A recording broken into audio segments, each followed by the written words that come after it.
Et bienvenue dans ce webinaire. On est sur la chaîne d'Insitu. Merci de nous avoir rejoints. Alors, à ce moment-là, vous êtes sûrement en train de regarder la rediffusion, parce que vous n'êtes pas dans les starting blocks pour voir le début.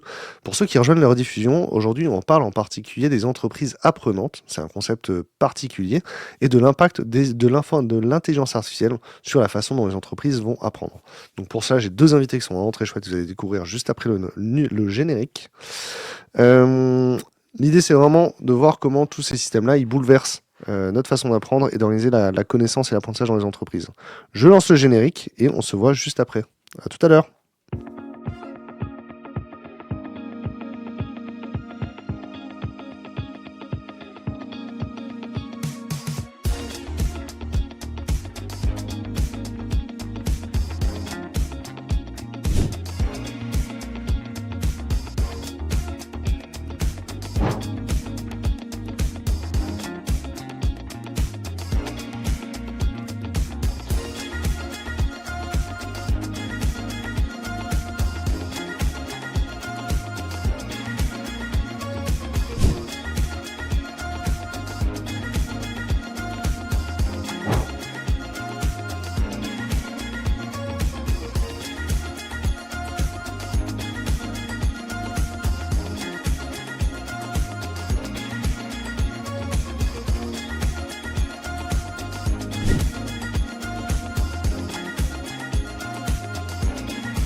Eh ben, ce générique était très empouvoirant.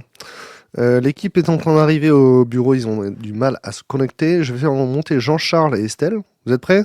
Ouais, Hop, et salut. voilà. Bonjour. Bonjour à tous. Alors Estelle, tu es fondatrice de Valeurs Humaines Apprenantes. Ça fait 30 ans que tu as une expérience RH et des RH en particulier. Et aujourd'hui, tu accompagnes du coup des entreprises dans la mise en place de culture d'apprentissage continu. Est-ce que c'est cool? C'est cool. Et Jean-Charles, donc toi, tu es consultant data IA depuis, Longtemps, depuis plus longtemps que ChatGPT, a priori, ouais. a priori. Ouais, 2 années de plus à peu près. Non, Deux depuis années. 2000. Depuis 2000. Depuis 2000. Voilà, Ouais. donc toi, on parle de rétro-documentation et d'assistant IA connecté au processus métier. Tu es un transformateur digital et data depuis longtemps, quoi. Ouais, c'est ça. Ouais, c'est vraiment ça. Le sujet, c'est d'essayer de croiser vos deux univers aujourd'hui pour parler de comment les entreprises elles apprennent avec l'informatique ou pas. Euh, donc la première question à laquelle on va répondre, c'est quoi l'entreprise apprenante?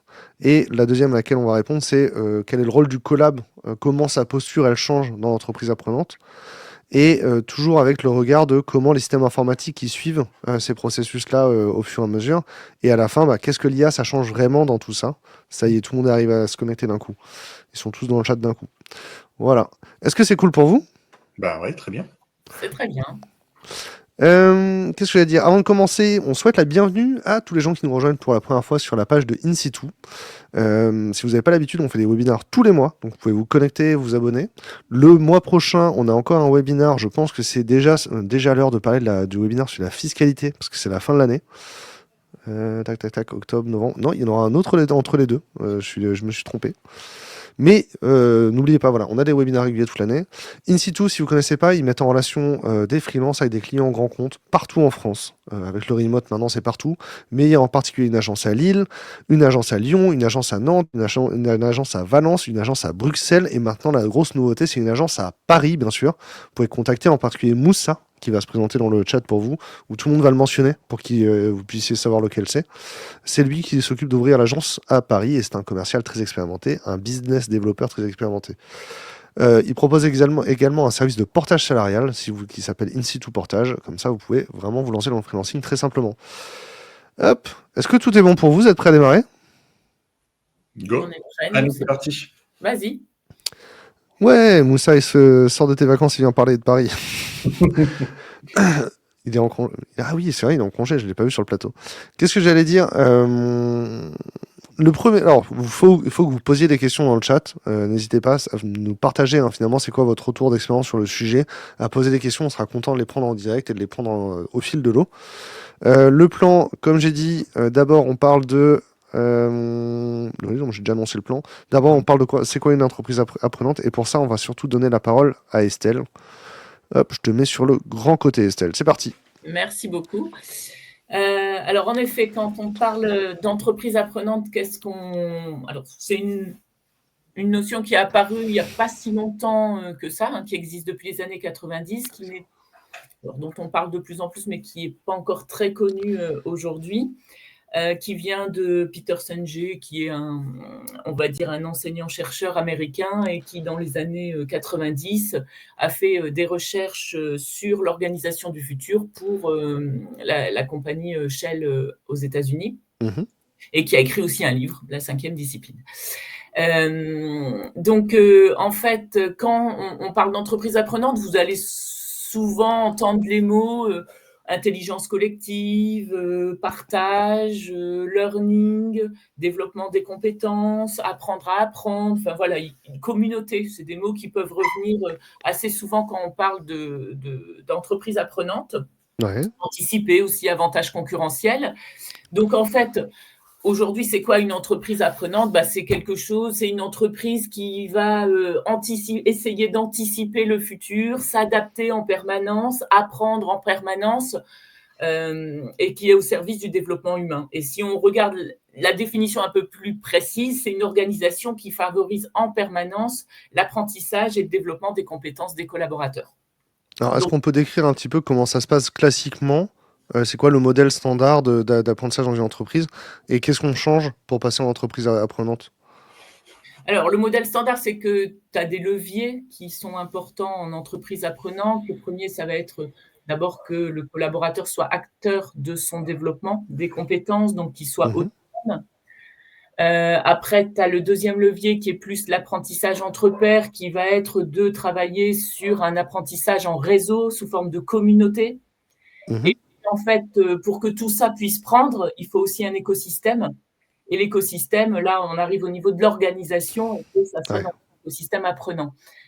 Alors, dans ce qui est important aujourd'hui, c'est dans les années 80, il y a un modèle d'apprentissage dont on a parlé qui est la règle des 70-20-10 en fait. Donc, je ne sais pas si tu connais, Damien. Non, je connais pas le 70-20-10. Donc, la règle des 70-20-10, ça veut dire que on apprend 70% sur son poste de travail ou de son expérimentation, 20% de ses pairs dans l'entreprise ou ailleurs, et Mhm. 10% de la formation qu'on reçoit. Donc, ce qui veut dire qu'au final, quand tu vas en formation, il ne reste pas grand-chose à la sortie si tu ne le mets pas en pratique, en fait. C'est ça le principe de fond. C'est vrai que le schéma classique, c'est beaucoup, on va avoir une gestion prévisionnelle des compétences. Donc on va faire des grands plans, des roadmaps de gestion des compétences sur plusieurs années. Et après, on commande des formations, généralement en présentiel, où les gens viennent assis toute une journée ou sur 5 jours pour apprendre les choses. Mais on oublie que du coup, c'est que 10%. Ce que tu es en train de dire, c'est que ce plan de formation-là, c'est que 10% de la mécanique d'apprentissage.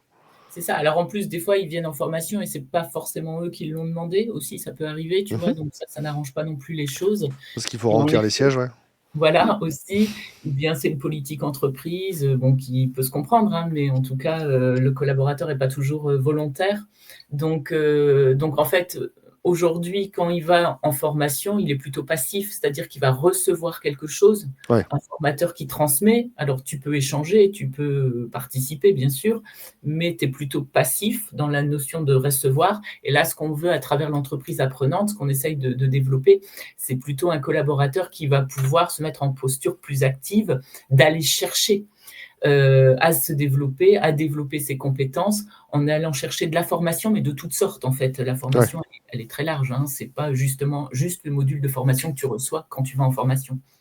Donc les 10%, c'est le module de formation, les 20%, c'est l'apprentissage entre pairs, c'est quand mon voisin me montre quelque chose sur mon poste de travail.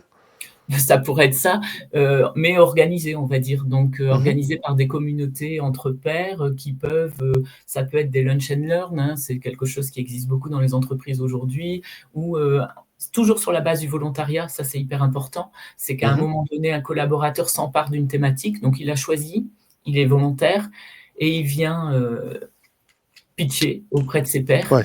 sur cette thématique pour partager ses connaissances, partager ses bonnes pratiques et puis échanger aussi avec eux. Dans l'informatique, on a les brown bag lunch qui sont assez connus parfois, ils existent en RH aussi. Et finalement, c'est aussi tout ce qui peut être un meet-up interne, un petit déjeuner.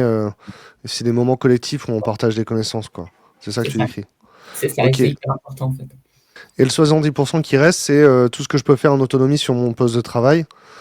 Ça ressemble à quoi? C'est le droit à l'erreur aussi à ce niveau-là?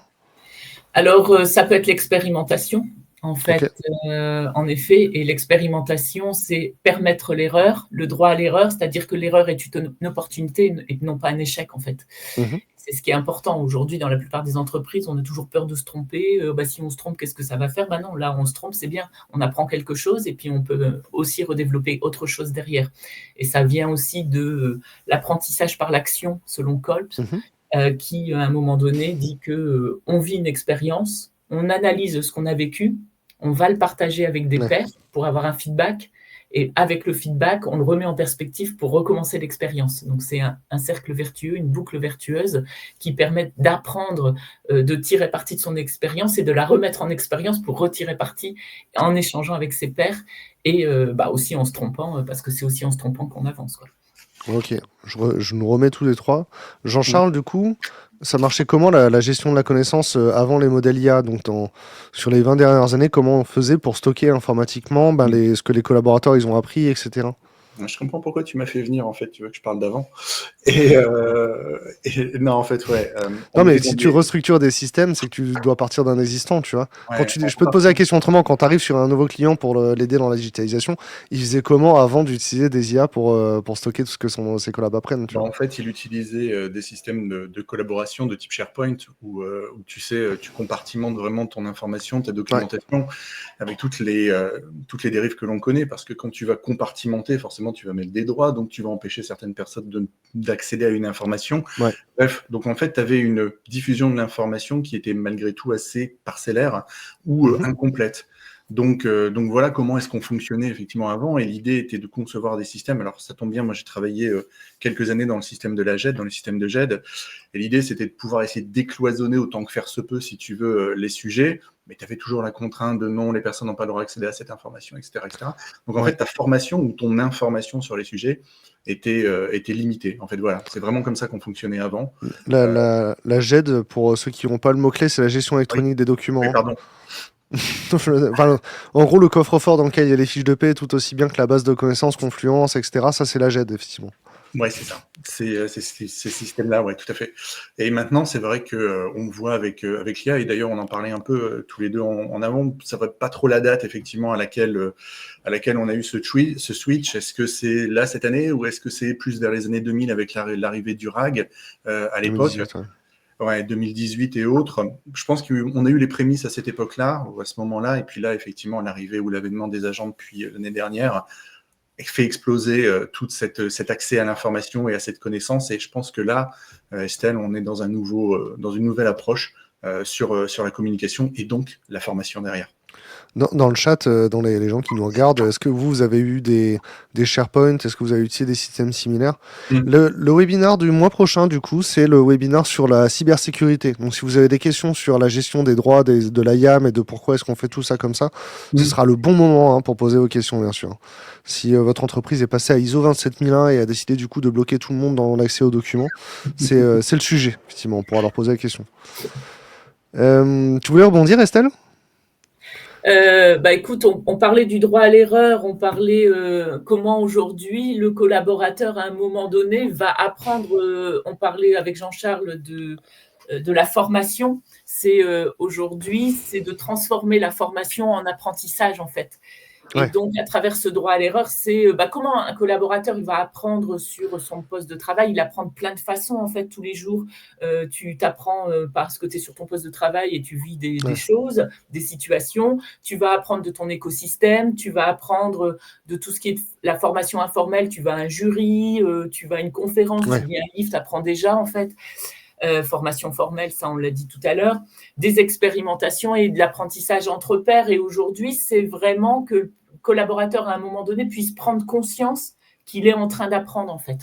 On est en train de passer dans la question 2, donc j'ai changé la bannière. Mais la question 2, dans l'absolu, c'est voilà, moi, en tant que collaborateur, qu'est-ce que je dois changer dans ma posture ou comment je peux changer de posture pour devenir un collaborateur d'une entreprise apprenante, quoi. C'est ça. Et donc, qu'il soit acteur de son développement des compétences, par exemple en mettant en œuvre un plan individuel de développement des compétences à l'instant T avec son manager, son manager ou un référent autre, peu importe, mais en tout cas qu'il puisse constater ses compétences et puis à un moment donné, là où il veut aller en fonction bien sûr de la stratégie de l'entreprise et comment il va faire évoluer ses compétences, mais qu'il aille lui-même chercher l'information par rapport à ce qu'il fait au quotidien et qu'il puisse savoir à quel moment il est en train d'apprendre. Ouais. Il y a un mot-clé, j'arrive pas à retrouver c'est quoi, mais il y a un mot-clé RH, c'est le plan de performance peut-être. Tu sais, c'est le truc qui fait un peu peur quand t'es convoqué en entretien RH et qu'on dit bon, bah là, on va te mettre un plan de performance parce que visiblement, t'es pas au sujet au rapport. Tu sais, ça fait un petit peu peur, mais finalement, est-ce que c'est pas changer de rapport par rapport à ce sujet-là? Le plan de performance, il doit être tout le temps là et ça doit être tout le temps l'accompagnement du collab? C'est ton fil conducteur tout au long de ta vie dans l'entreprise, quoi, en fait, quelque part. Et c'est à un moment donné là où tu es, là où tu veux aller et comment tu y vas. Et peut-être moins imposé quelque part aussi par l'entreprise et plus en échange avec le collaborateur et l'entreprise dans une co-construction. L'entretien annuel, ça sert à ça aussi normalement, non? Ouais.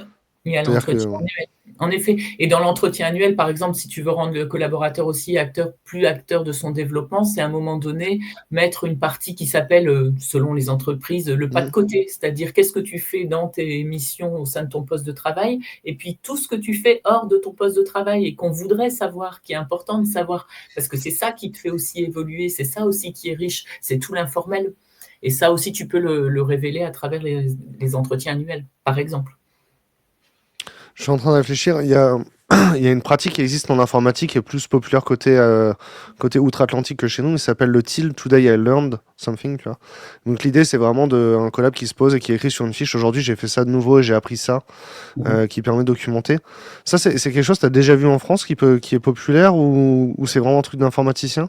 Ouais, Mais là, non, j'avoue que moi, j'ai jamais trop entendu. mais c'est un peu le pas de côté, mais qu'on peut faire soi-même. C'est vraiment, tu vois, prendre le temps de s'arrêter, se dire, attends, j'ai fait un truc nouveau aujourd'hui, qu'est-ce que j'ai appris, quoi.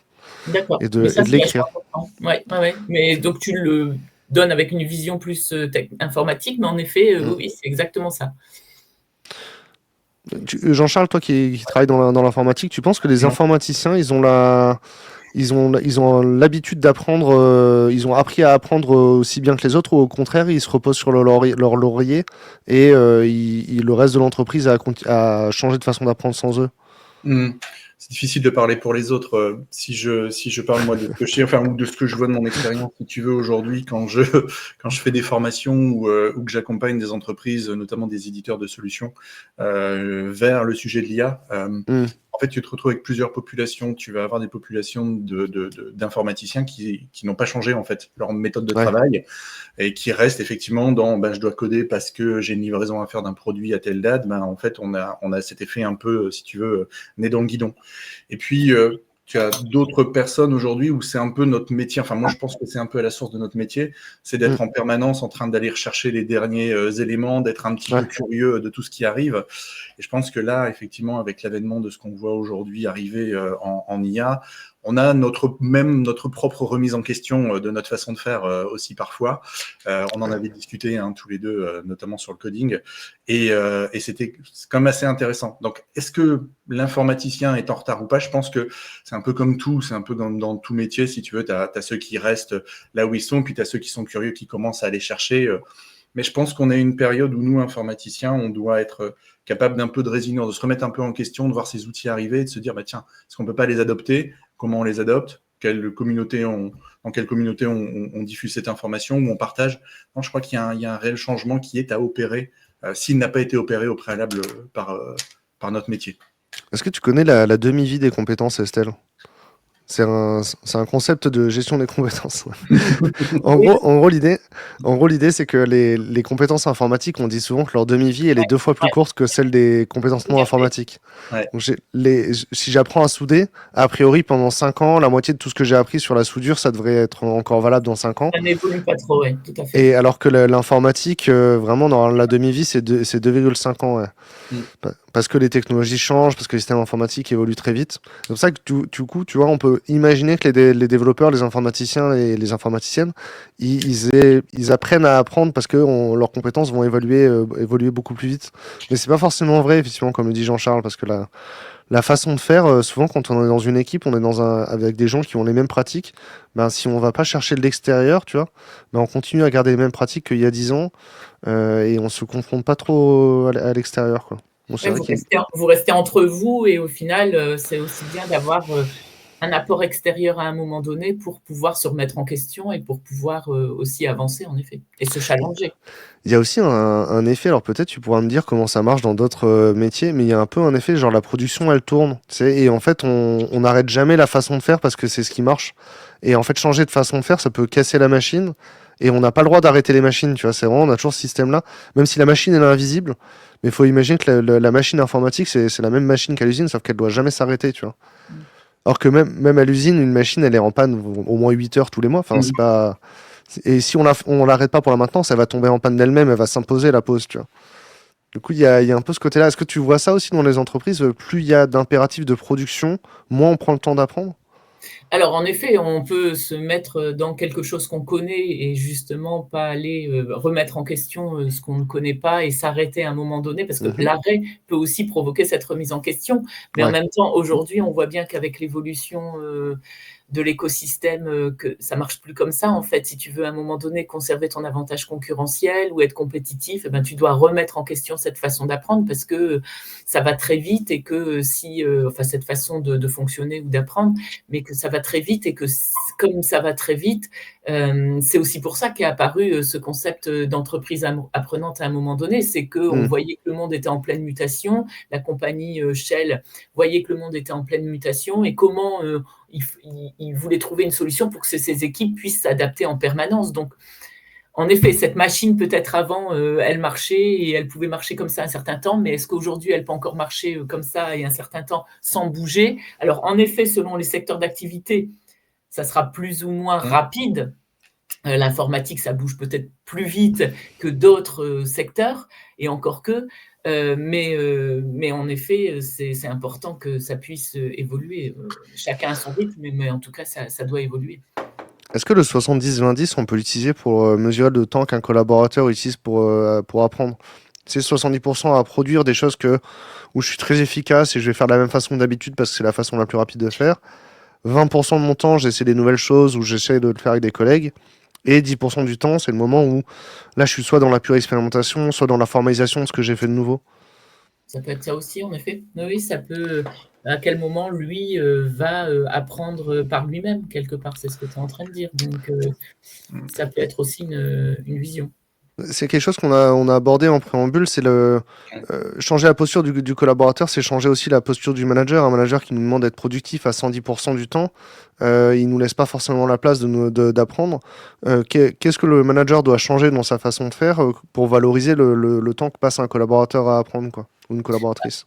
Le rôle du manager, il est important dans une entreprise. C'est lui qui porte, qui va déployer la stratégie d'entreprise avec ses équipes. Donc déjà, il est un lien entre la direction et l'opérationnel, donc c'est hyper important.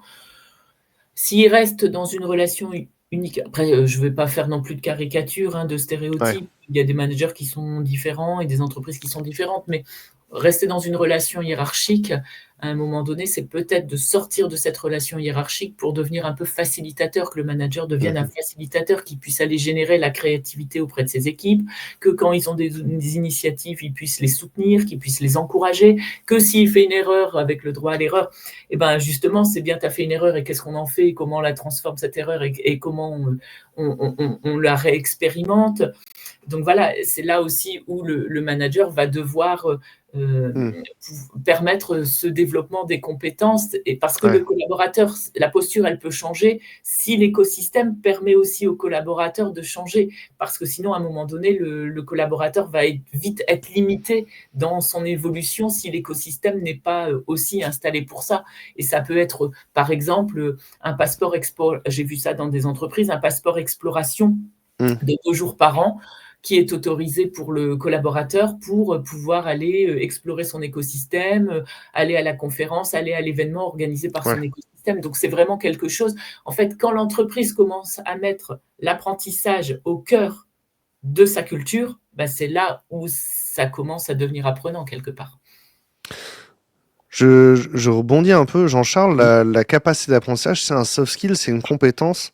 Toi, est-ce que tu as eu l'impression de faire des choses pour développer ta capacité d'apprentissage? À quel moment ça peut passer dans ta carrière? La capacité de l'apprentissage, si tu veux, par rapport à ça, c'est difficile de te répondre comme ça de prime abord. Ah J'étais ouais, plutôt en je fait peux te laisser le temps de réfléchir, hein. ouais, non, mais c'était pas ça. Je revenais un peu sur ce que tu disais tout à l'heure avec Vas-y, vas-y, réponds à une autre question si justement tu veux. non, non, mais je réponds à la question. Je suis en train de la préparer, mais je réponds parce qu'il y a un truc sur lequel je voulais rebondir. Tu sais que nous, au niveau des ESN ou des entreprises justement en Ouais, informatique, on est souvent dans une règle de production au-delà des 80%. On va chercher à nous faire ouais, produire un peu beaucoup. Et dans la règle des 70-20-10 que tu évoquais tout à l'heure avec Estelle, finalement, notre temps d'apprentissage, il est compliqué. Et en fait, j'étais plus sur cette logique-là, si tu veux, avec un rebond aujourd'hui pour que dire que les 70% avec l'avènement ou l'arrivée de l'IA, effectivement, faisaient en sorte qu'on allait pouvoir prendre un peu plus de temps ou avoir un peu plus de temps justement pour apprendre parce qu'on allait être challengé, parce qu'on allait être accompagné, si tu veux. Ouais. C'était un peu plus difficile pour nous jusqu'à présent, parce que comme tu l'as dit, on était dans une vraie logique de productivité. Et donc, tu dois aller vers le run, donc tu répètes les mêmes schémas pour avancer et pour faire les mêmes choses. Donc, voilà, c'est un peu là-dessus que je voulais rebondir tout à l'heure avant que tu poses la question. Ouais. Du coup, c'est pas que je l'ai oublié, mais Qu'est-ce que tu as fait toi pour développer ta capacité d'apprentissage vu que ouais. en soi c'est une compétence, c'est un muscle. Toi, tu as fait quoi pour développer ta capacité d'apprentissage? Pour développer ma capacité d'apprentissage, je me suis donné du temps, effectivement, de lire pas mal de choses, notamment dernièrement, on va dire ces 5 dernières années, sur l'avènement de ce qui arrive au travers de l'IA. Donc, et de voir que finalement, cette nouvelle technologie, pas une nouvelle technologie, mais ces nouvelles approches, nous impactent très fortement. Et donc, on a un petit peu intérêt, je pense, à y aller et à bien le comprendre et à le maîtriser. Et puis donc par la lecture, ouais, et puis par l'apprentissage, parce que aller s'amuser, aller faire un peu de code ou de vibe coding ou de choses comme ça pour essayer de voir un peu comment ça se comporte, et puis de se challenger, de se rechallenger, voilà, c'est d'aller faire vraiment de l'expérimentation, comme tu l'évoquais tout à l'heure, Estelle, dans les 70%, ce côté d'expérimentation où j'ai le droit de me tromper, où j'ai le droit de tester et autres, mais très difficile dans le cadre pur du travail. C'est presque un peu un à côté, si tu veux. Toi, tu es indépendant aujourd'hui. Ouais. On est d'accord que le 70%, ça veut dire que tu essaies de facturer que 4 ou 5 jours dans la semaine pour que le 5e jour, tu aies le temps d'expérimenter, c'est ça? C'est ça, ouais, c'est vraiment ça aujourd'hui. Et ton expérimentation, c'est des petits labos, c'est des projets perso? Ouais, c'est ça. Et si tu veux, j'ai toujours voulu, moi, dans ma carrière, même quand j'encadrais des équipes beaucoup plus importantes, donc avant d'être indep, ça a été toujours de laisser un temps à l'équipe, si tu veux, pour se former. Donc, on était plus dans une règle, si tu veux, des 80%, et je tenais vraiment farouchement ce sujet-là, même avec mes patrons, pour dire que mes équipes ont besoin, en fait, d'un certain temps pour pouvoir bosser. Et donc, on avait mis en place, avec des plateformes comme Teams ou autres, des échanges, des moments de partage d'échanges. Tiens, j'ai fait ça et autres. Donc, ça permettait, en fait, si tu veux, de créer une espèce de culture interne ou de challenging interne, de se poser des questions sur du dev, de se poser des questions sur tout un tas de choses qui nous obligeaient à réfléchir et à mettre en place. Voilà. C'était un peu dans cette logique-là que je faisais les choses. Et puis, j'ai continué. C'est pas parce que je suis indep aujourd'hui que je n'ai pas de personnes avec lesquelles je travaille en réseau. Et l'idée, effectivement, c'est de pouvoir agréger toutes ces compétences et connaissances et de se remettre en question. Je pense que entre pairs, c'est vrai que c'est assez intéressant de se challenger. Voilà, Estelle, Damien. Non. Moi, j'ai envie de rebondir par rapport à ce que tu dis, dans le sens où tu parles de facilité d'information. Ouais. Et c'est là pour nous où l'IA peut être intéressante avec l'entreprise apprenante et même c'est que il y a des outils.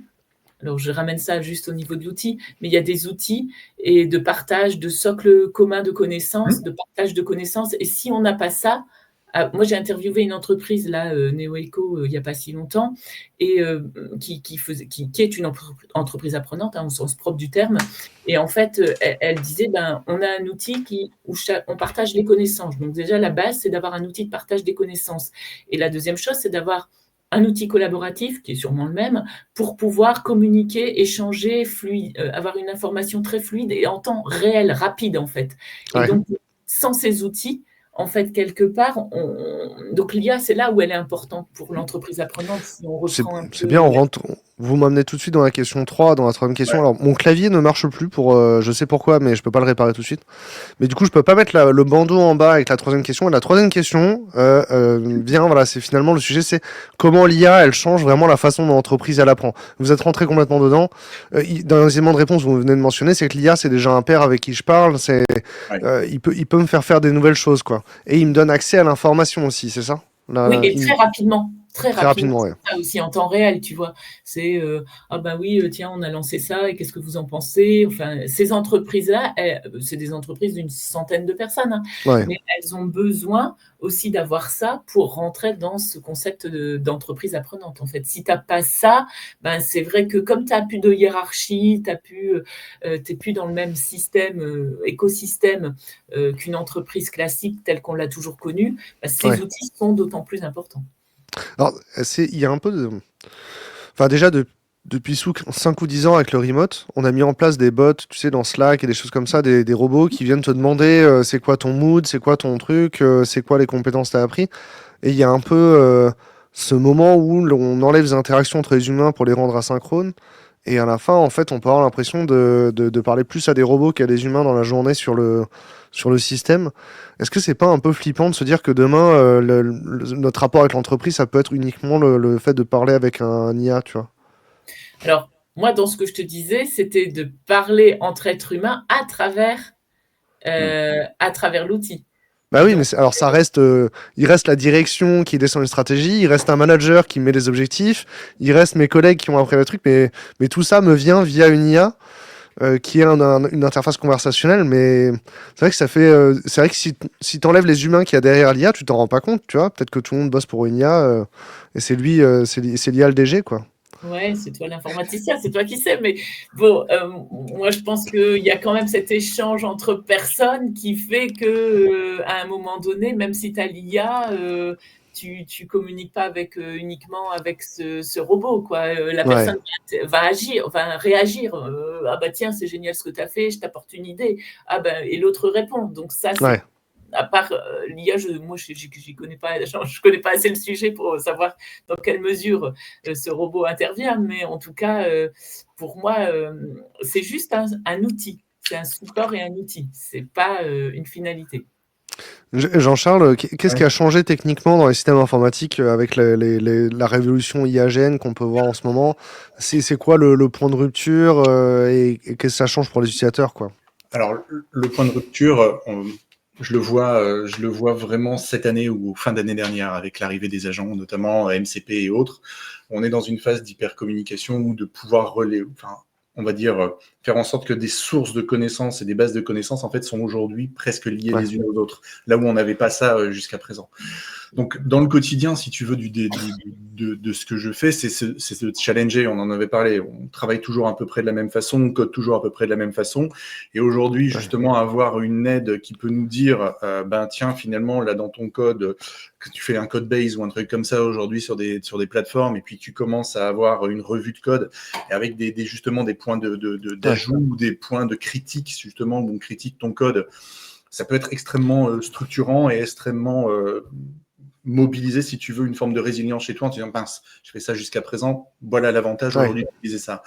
Pour bondir, on développe jamais seul. Enfin, moi, même si je développe en communauté, si tu veux. Donc, pour revenir aussi au point que tu évoquais tout à l'heure, moi, l'IA, je la vois comme un vrai outil. Par contre, un outil qui devient un game changer aujourd'hui. C'est-à-dire que on décale, en fait, si tu veux, un peu notre façon de faire. C'est-à-dire que coder, Hmm. presque dire que ça devient plus simple, quoique, je mets des guillemets quand même dans ce que je dis.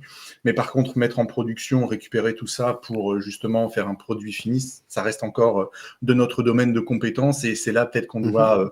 qu'on doit garder justement cet éclairage que l'on a. Voilà, c'est un peu comme ça que moi je vois les choses aujourd'hui. Donc oui, ça m'aide. Oui, c'est vraiment quelque chose qui te remet en question sur un certain nombre de sujets. Aujourd'hui, Attends, pour l'avènement... remettre en contexte, pour ceux qui savent pas de quoi tu parles quand tu parles d'agents et Ah de pardon, oui, MCP, excuse-moi, c'est vrai. les MCP, c'est un protocole qui permet à un LLM de poser des questions à une autre application. Donc, par exemple, un connecteur entre ChatGPT et Google Drive, ça peut être un MCP. Ce que tu veux dire, c'est que voilà, l'exemple qu'on citait en prépa, quand Ouais, on demande à ChatGPT l'heure, maintenant il nous donne la bonne heure, quoi. ouais. Quand on demande à ChatGPT une recette de pâtes, bah, en fait, il va chercher des recettes sur Internet et il nous donne des vraies recettes. Alors Ouais. qu'avant, il aurait inventé n'importe quoi qui ressemble à une Ouais, tout recette, à fait. quoi. Ouais, il y a 2 ans, quand je développais ça, c'était effectivement l'heure, c'était un truc extrêmement compliqué à coder. Ouais. Aujourd'hui, c'est plus un problème. Ouais. Et c'est parce que l'agent, c'est vraiment un outil. C'est-à-dire que le LLM, il va aller demander à un serveur de lui donner l'heure correcte. Mmh, Alors qu'avant, il aurait juste sorti de sa machine à générer du texte tout à fait. une heure, quoi. Et ce que tu décris, c'est aussi le fait de travailler avec un assistant au quotidien, il me propose des nouvelles façons de faire, Oui, et ça me sort de ma zone de confort. Et ça, ce exactement. que je trouve intéressant, c'est que quand tu travailles en tribu, on a tendance à uniformiser nos pratiques. Mmh, Même si tu travailles avec des pairs, en fait, à la fin, on travaille tous de la même façon, mais ça rajoute pas d'exogène. Quand on travaille avec un agent qui est connecté à Internet, en fait, il rajoute de l'exogène dans l'entreprise, tu vois. exactement. Ouais, c'est vraiment ça, c'est exactement ça et ça remet en question l'attribut. en tant que tel, parce que forcément, comme on est tous connectés à ces outils-là, on arrive à remettre en question pas mal de choses. Et c'est vrai que le temps qu'on doit laisser un peu sur le côté, notamment, et je le vois beaucoup quand je travaille avec des éditeurs, parce que comme tu le dis, on est dans le guidon, on avance et autres, et là, on a des petits départements de R&D qui commencent à se mettre en place autour de ces sujets-là, justement avec cette nouvelle approche qui est de dire j'intègre l'agent en fait dans mon quotidien, et on est 2-3 personnes à l'intégrer, et on commence à se rechallenger, on commence à voir justement là où on pourrait tendre demain dans les nouvelles approches de développement. Ouais, c'est assez intéressant. Estelle, est-ce que tu penses qu'il y a quelque chose de cognitif, tu vois? Parce que quand je lis un guide ou quand je lis un article ou quand je lis un texte, tu vois, je suis pas en train de parler, je suis pas acteur de la chose. Alors que quand j'échange avec un agent, je lui pose des questions, il me répond, ça active d'autres façons enfin, d'autres façons d'interagir, tu vois. Donc j'ai pas le même rapport avec le contenu. Est-ce que tu penses que c'est quelque chose qui s'observe ou qui se théorise dans les métiers RH? Toi, tu parles de l'agent informatique, en fait, hein, Donc, le quand robot. tu parles à ChatGPT, Ouais. c'est pas pareil que quand tu lis un article que tu aurais trouvé dans Google. Tu vois, ton cerveau, il assimile pas les choses de la même façon. Est-ce que tu vois, on apprend les choses différemment quand elles nous sont expliquées à nous, à la voix active, comme ça?